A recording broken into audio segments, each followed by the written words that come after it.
It's that time of year again when we commemorate the Montreal Massacre. On December 6, 1989, a disgruntled man singled out women students at l'École Polytechnique and killed 14 of them.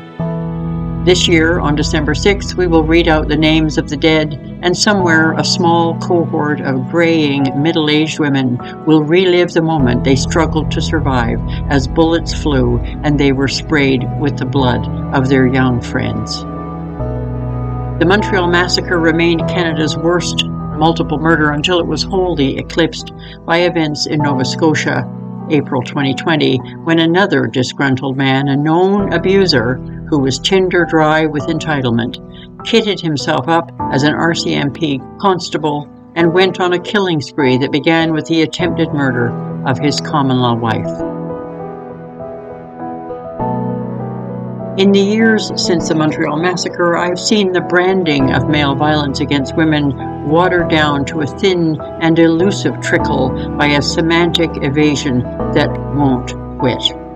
We call the crime that dare not speak its name domestic abuse, domestic violence, intimate terrorism, battering, coercive controlling violence, situational couple violence, dating violence, partner terrorism, spousal assault, spousal homicide, intimate partner homicide, dating partner violence, family violence, gender-based violence, and the ever-popular intimate partner violence.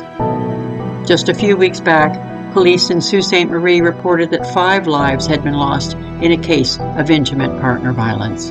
They went on to say in official passive voice that 3 young children and 1 woman had been killed and a 45-year-old woman severely wounded by a man who eventually turned the gun on himself.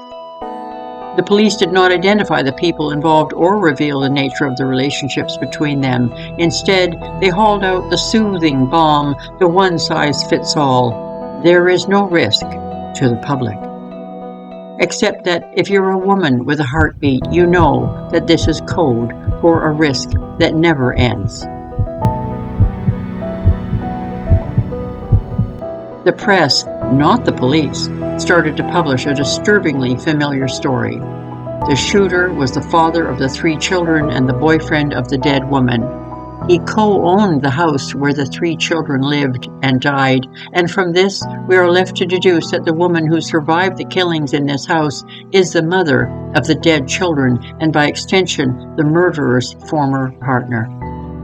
Somewhere near the bottom of one article it was disclosed that the shooter was known to police and had been the subject of previous domestic violence complaints, one of which occurred in the days leading up to the killings.